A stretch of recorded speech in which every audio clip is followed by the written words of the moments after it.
Hi, everyone. My name is Cecily Clements. I am an immigration attorney with about 16 years of experience representing non citizens in applications for benefits, defense of removal. That means like deportation defense and like U visas, asylum, that kind of stuff. And I'm just getting on live now. I think that I'm going to start doing this on a regular basis so that I can start sharing information with the community about what's going on with immigration updates, and then just like trying to answer questions if I possibly can. I am going to speak English. That's my best language. But si hablo español, entonces si necesitan ayuda en español, también me pueden poner en el chat que quieren algo en español o quieren que explique algo en español, también lo puedo hacer. So I'm going to just take this time to provide some information and talk about what I know is happening right now. And then if somebody joins and has a question or wants me to talk about a specific topic, that would be great to hear from somebody. Also, I cannot answer like specific case questions about a person's specific circumstances in this kind of general public forum because if I'm going to answer about a specific case, it has to be private. And so that would have to be a confidential consultation with me directly. So please don't expect me to answer your specific questions about your case, but I can talk about general stuff. Okay, so the reason that I decided to do this live today is because we do have credible reports that ICE is now in the San Francisco Bay Area. So that does mean that more people will be detained, unfortunately. Initially, the news reports were that the Coast Guard was going to come along with ICE, and apparently Donald Trump issued a Truth Social post indicating that the Coast Guard is not coming, I guess, or at least that's for the time being. There's no Coast Guard, but I'm sure that can change. I'm sure that the Coast Guard could come at some point, but we do understand that ICE officers are now in the Bay Area, and they will be conducting, apprehensions of people, detentions of people, requesting people to view their papers or whatnot, just as has been going on in Los Angeles for quite some time now. So we do expect that this will start to get very serious and troubling for non-citizens and citizens of the Bay Area, of the San Francisco Bay Area. So the first thing that I would like to discuss is just a general understanding of what your rights are when you're out in the community. And again, if you're watching this live later and you have an interest in hearing this in Spanish, I can definitely do another live in Spanish if that's helpful. Hopefully also you can get it translated through YouTube, through the closed captions. But it's important to understand that all individuals in the United States, whether or not you're a citizen, whether or not you have status, lawful status, are protected by the Constitution. And so if you're approached by an ICE officer and you're questioned, you do have the right to remain silent. You do have the right to refuse to answer the questions. So it's important to understand that. Also, if you're in a private space, like your home, or you're in a private area of the place that you work, ICE officers cannot just enter your home, and they cannot just enter private spaces in a place of work, like an office or something like that. So to the extent that they enter a home or an office at a place of work, it's because somebody opened the door to let them in. Now, if you're in a common area of your apartment complex, so that means like you're outside of your house and you're in the stairwell or something, or you're on a balcony in front of the door of your apartment, let's say. But it's like a common access, public has access to that space. Or if you're at work and you're in the customer area or a waiting room or something that the general public has access to, ICE officers can enter those spaces. So it's important to understand the distinction between a private space and a public space. They cannot enter a private space unless somebody opens the door and allows them in. So that does mean if ICE officers are knocking on your door, even if they're being aggressive, even if they're being scary and they're threatening you, you have a right to not open the door. If they, judicial warrant, a warrant issued by a judge, signed by a judge, then they would be able to break down the door and enter without you opening it. But because they have warrants that they create, these are like not warrants signed by a judge. They're warrants created by ICE officers, but it doesn't give them the same rights to break into a private space. So they may say they have a warrant for your arrest, or the arrest of somebody that's in your family, or the arrest of the person who used to live in your apartment, or whatever it is. But that doesn't mean that you have to open the door for them. And you can keep the door closed until they go away. If you are encountering ICE in a public space, so you don't have like anything, or you're not behind a door, you do have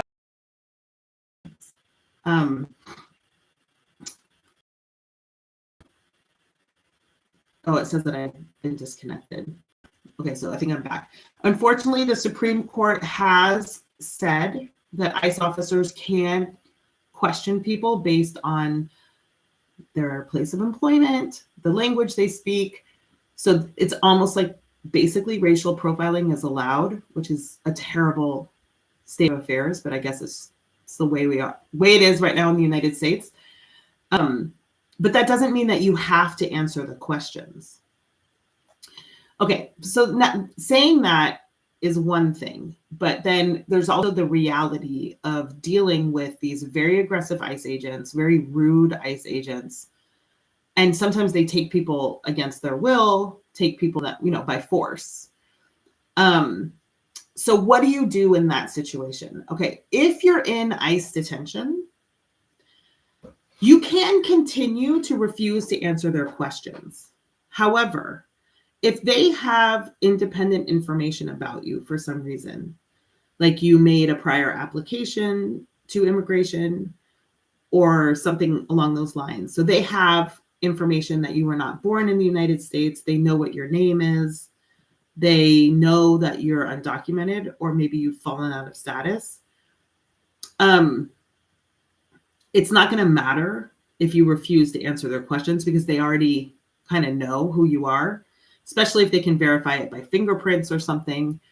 So the next, aside from just refusing to answer the questions and refusing to give them information about yourself, which is always your right, you can always do that.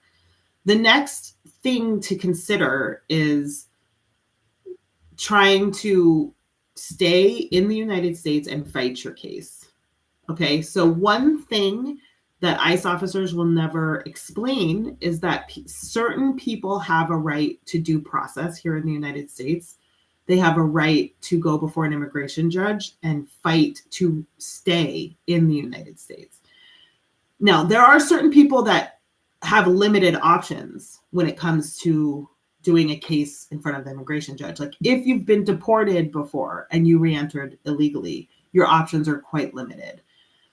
If you have very, very serious criminal convictions, like for murder or drug trafficking or rape or, high levels of fraud or burglary, with lots of money at stake, you're going to have very limited options. And it might be in your best interest to just agree to be deported and go back to your home country so that you don't stay in jail for a long time. But if you've never been detained before by immigration and you've never been deported before, and this is kind of your first time, and particularly if you have a fear of returning to your home country, or you have family in the United States, like kids or a spouse or parents that are citizens or lawful permanent residents, you have options to try and remain in the United States. And so when the ICE officers are pressuring you to sign a removal order or a deportation order, my strong recommendation is to not sign anything. Excuse me, I need to take a sip of water. My strong recommendation is to not sign anything and try to figure out with an immigration attorney whether you're eligible for some sort of relief. And I should state, this is something that you can do and should do before you ever get detained by immigration. It's really important, if you feel concerned that you might get detained by immigration, it's very important to know what you're eligible for or know what you could possibly do. And so there's nothing wrong with consulting with an immigration attorney. It does cost money usually, but just have a consultation with an immigration attorney and see what the options would be. Maybe without being detained, you might have some options. Or if you say, look, I recognize that ICE is now in the Bay Area. I'm afraid I have to go to work. I have to go to the grocery store. I have to drop my kids off to school. You know, I want to live my life. I'm afraid that I might be detained. What happens if I'm detained? What are my options? And then an immigration attorney can tell you, okay, well, this is what you could try to do. And then, you know, if you're in that situation, which I hope, no, you know, hopefully nobody is in that situation because it's a terrible situation to be in. But then, you know, if you're detained, that you have rights and that you have a case that you can try and fight. And you're going to feel more empowered to assert your rights in the face of ICE agents. Donald Trump wants to be able to tell his voters, his constituents, that he's deporting X many people a month or a day or a year. All he wants is numbers.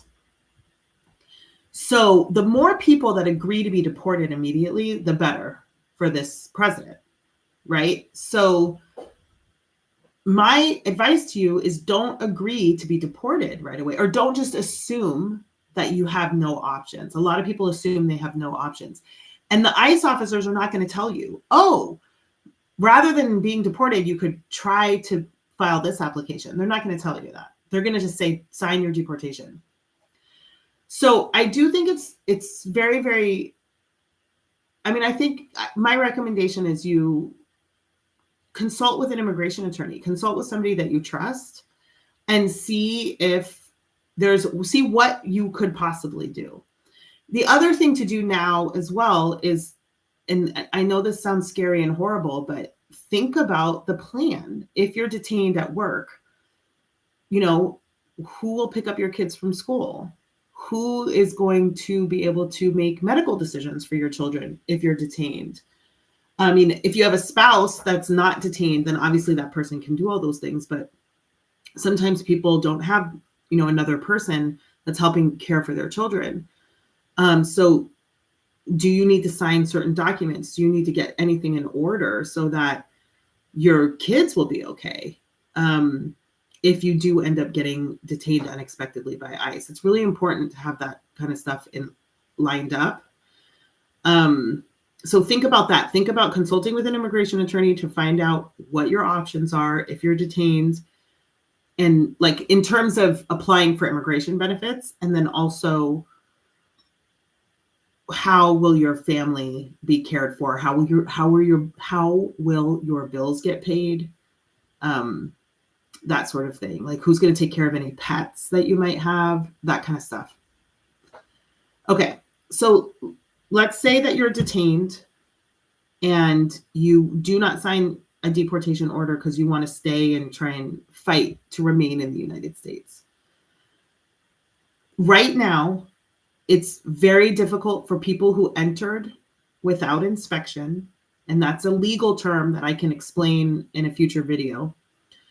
But anybody who entered without inspection, ICE is taking the position that they are ineligible for bond. And so let me take a step back. If you're detained by immigration and you're in jail, there's kind of two ways that you can try and get out of immigration detention. One is through the traditional immigration court system, and it's requesting a bond.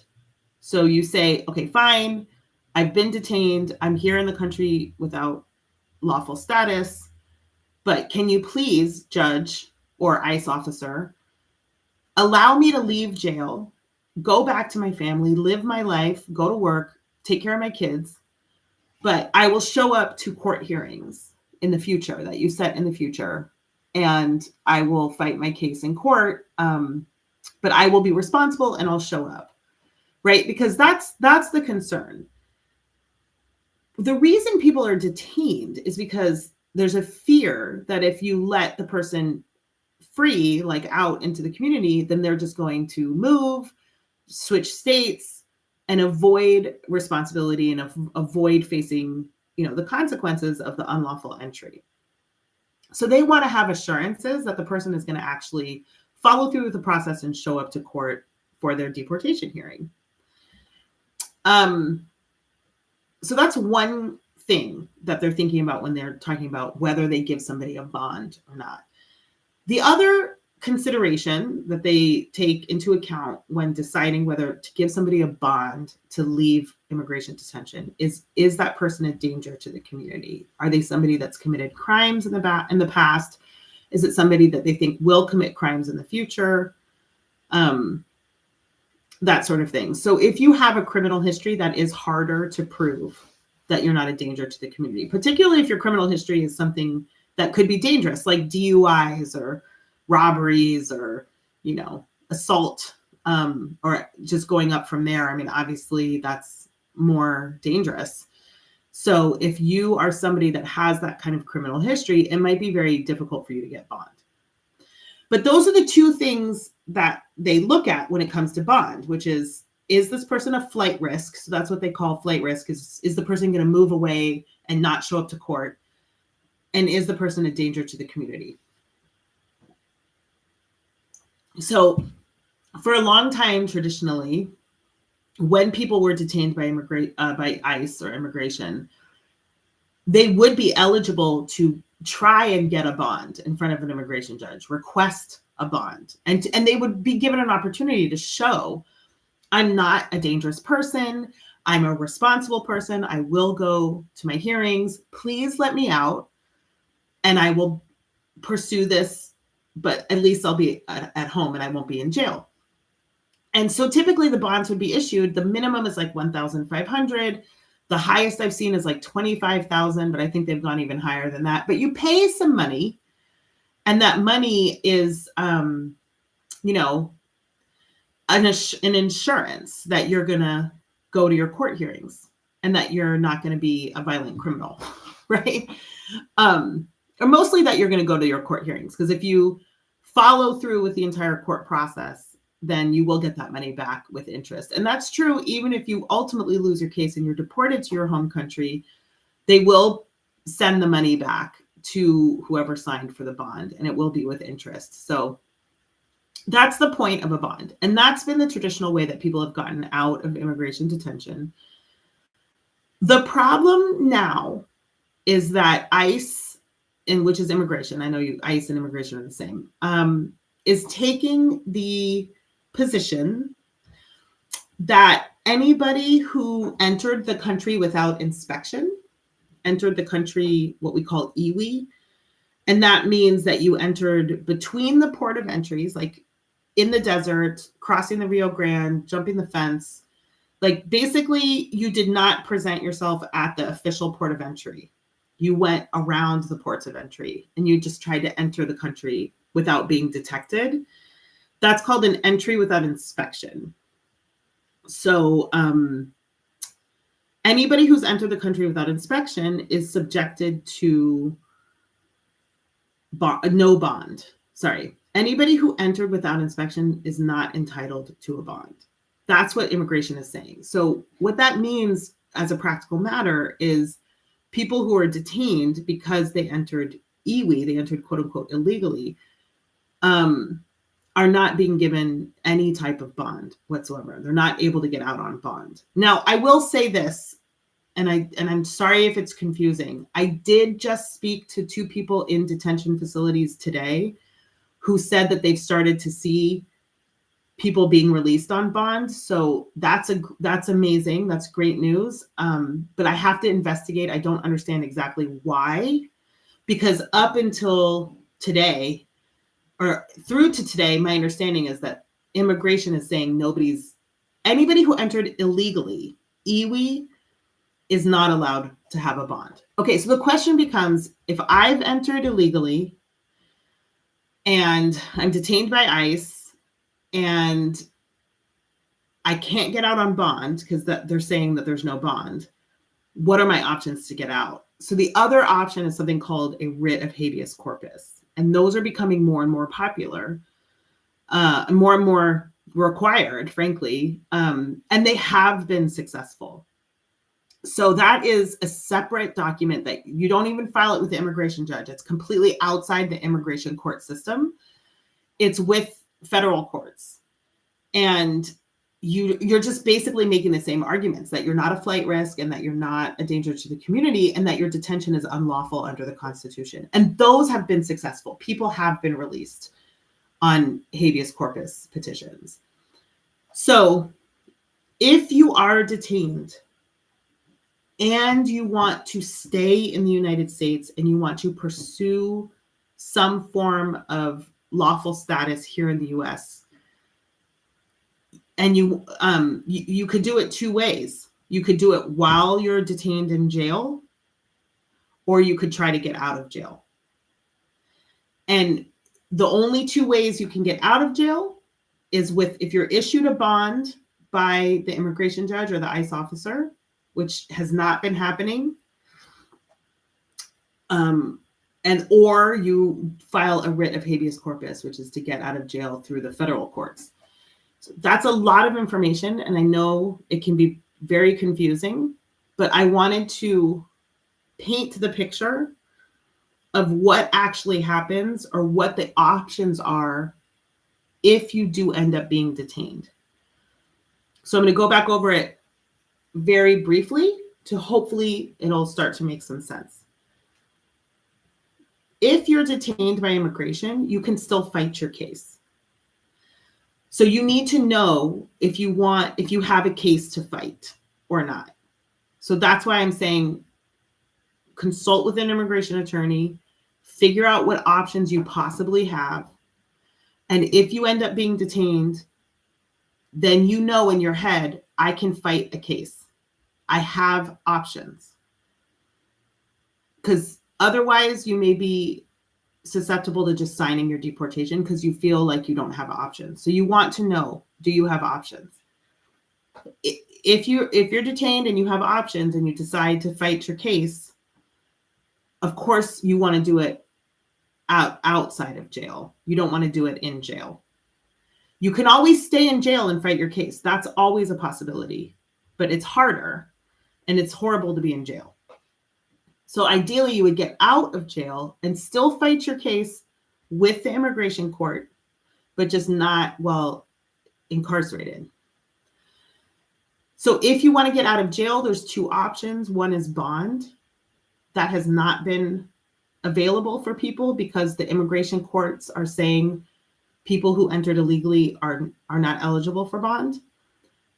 The other option is a writ of habeas corpus.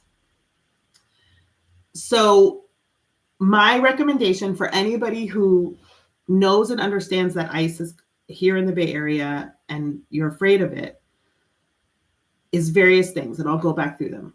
First and foremost, you don't have to answer their questions. You don't have to open the door. Second, if you are in their custody and they do know your name and they know that you're not a citizen of the United States and it's kind of done, like they already know who you are, then it's important that you know that you have a right to a hearing in front of an immigration judge. And that, to know that right of a hearing in front of an immigration judge, you have to talk to an immigration attorney to find out what your options are. So first, You don't have to answer their questions. You don't have to open the door. Second, if you're in their custody and they know who you are and they know that you're not a citizen of the United States, you need to know your options. Do you have options to fight a case? Do you have options to stay here? If you have options to fight a case and remain in the United States, you need to choose whether you want to pursue that option to fight a case or if you want to just leave. If you want to pursue that option to fight a case, ideally you would do that outside of jail and not in jail. So then the next step is, how are you going to get out of jail? Will they give you a bond to get out? Will the immigration court system give you a bond to get out? If they give you a bond and you're able to pay the bond, fantastic. Pay the bond, get out of jail. You still will have to go to immigration court hearings, but at least you're at home with your family and you can work your job and you can live your normal life, but you will have to show up to immigration court hearings. If no bond, if they tell you that you're not eligible for a bond, which is very common now, then you want to file a writ of habeas corpus. And that is your loved ones will have to hire an attorney for that. So that's the basics of what I wanted to explain today in this live. I don't see that anybody's joined. So I'm probably just going to cut it short. I was going to plan to go for an hour, but I've been talking for a long time and this is a lot of information. So this live will be posted to my YouTube channel. I will share it out with as many people as I can. And I will plan to do these lives regularly. I don't have to talk so much when I do these lives. I can share information. I can definitely talk. I don't mind talking. Y también puedo hablar en español si es más mejor para las personas. Si una persona se une al video y quieren que les platica en español, también lo puedo hacer. So I'm happy to do these lives and just talk and give information. But also people can join and ask me questions. And I will do my best to answer your questions. Again, the questions do have to be general. I can't answer specific questions to your case, but I'm happy to answer whatever questions I have. Okay, so thank you so much. I hope everyone stays safe, and I will post this to my YouTube channel and share it out. And if anybody has any follow-up questions or would like me to do another video, please let me know. Okay, thank you.